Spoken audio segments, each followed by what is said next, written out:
Welcome back, dear friends. In today's episode, we are diving deep into one of life's most universal, yet profound mysteries: suffering. Why do we suffer? What is the purpose of pain? And can it, paradoxically, become one of our greatest teachers? To explore these questions, we will walk the path of mindfulness and compassion through the insights of the beloved Zen master Thich Nhat Hanh. His voice has illuminated the path of millions, not by promising a painless life, but by showing us how to understand and transform our pain. From the earliest teachings of the Buddha, we are reminded that life is marked by dukkha, a term often translated as suffering, dissatisfaction, or stress. But for many of us, that's not just a concept, it's a visceral reality.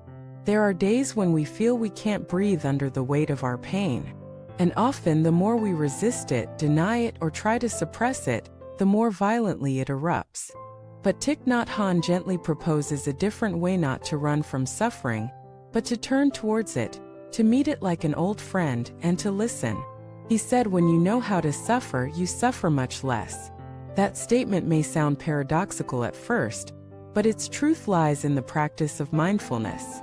Let us begin with the foundation. Every one of us carries wounds.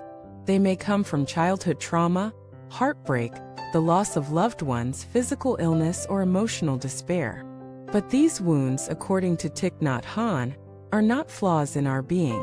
They are parts of us asking to be embraced. They are not interruptions in our lives, they are our lives. The Buddha himself did not attain enlightenment in a palace or in comfort.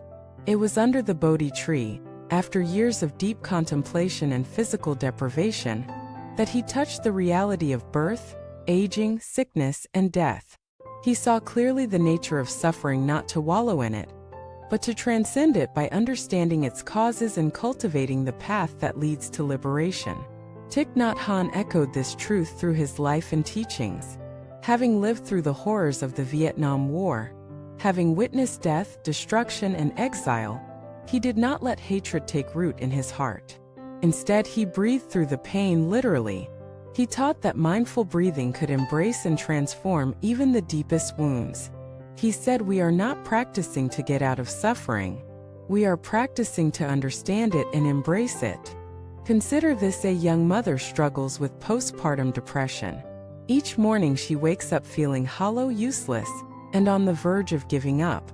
But through mindfulness, she begins to gently return to herself. She watches her breath. She does not judge her feelings but holds them gently. Over time, she begins to see her pain not as a curse, but as a child needing care.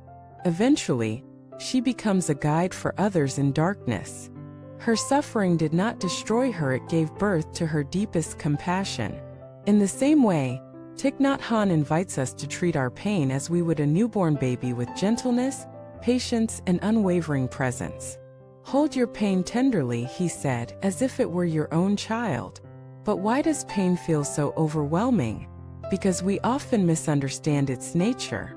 We believe it is something to be eliminated, when in truth it is something to be transformed. Pain is not the enemy. It is the messenger. It tells us something is out of balance, that we have become disconnected from ourselves, from others, from life. It calls us to return home. When we learn to sit with our suffering, we begin to hear its message. And in that listening, we find clarity. Thich Nhat Hanh reminds us that we cannot understand others' suffering if we have not touched our own. Without the experience of darkness, how can we cherish the light? Without hunger, how can we savor fullness? Without sorrow, how can we open our hearts to compassion? One of the greatest misconceptions in the spiritual path is that we must eliminate pain to be happy.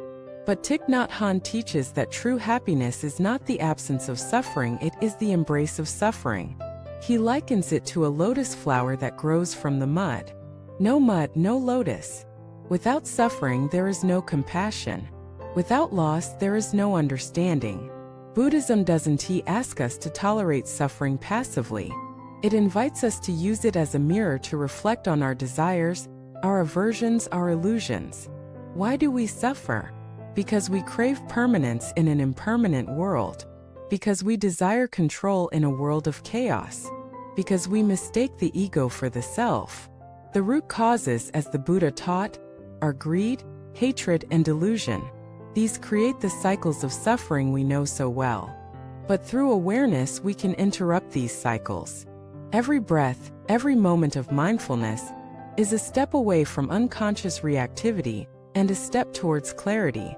Instead of reacting with fear or anger, we respond with understanding. We create space, and in that space, transformation happens. Here is where suffering becomes sacred, not in its pain but in its potential. It can strip us of illusions. It can humble us. It can remind us of what really matters. When we stop blaming others or circumstances and begin to take responsibility for our inner world, suffering becomes the soil for awakening. Let us return to the metaphor of breath. In moments of distress, our breath becomes shallow, erratic. But when we bring attention to the breath, when we slow it down, we slow down our racing mind. We reconnect. This is why Thich Nhat Hanh emphasized breathe in, I know I am breathing in. Breathe out, I know I am breathing out. Such a simple practice, yet so profound. It is a lifeline, a way back to the present and to peace. It is important to remember that healing is not linear. Sometimes old pain resurfaces. Sometimes we feel like we are back where we started.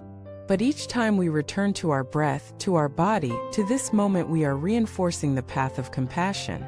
Each time we choose to stay with the pain instead of escaping it, we are building resilience. We do not need to be free of pain to be whole.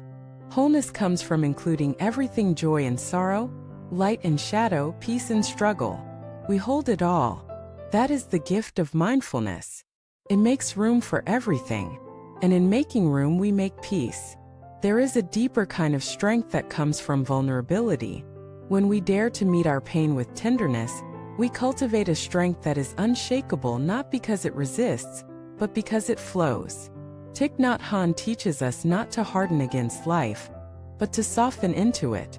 To be like water, fluid, gentle, yet powerful enough to shape stone. And what of love? Isn't that the ultimate alchemy of suffering? When we understand our own pain, we become infinitely more compassionate towards the pain of others.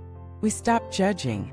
We begin to see with the eyes of interbeing that your suffering is not separate from mine, that your healing is my healing. This is the seed of true compassion. If you are hurting right now, dear friend, know this: you are not broken. You are not alone. You are not lost.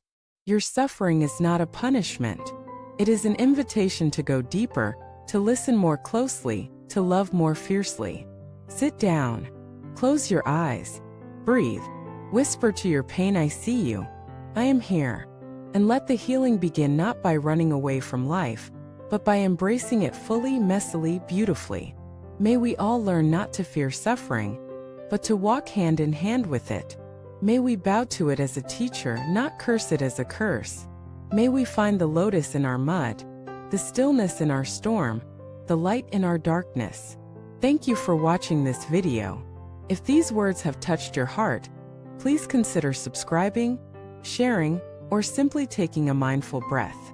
Until next time, walk gently, live deeply, and hold your pain like a precious flower, fragile, but full of possibility.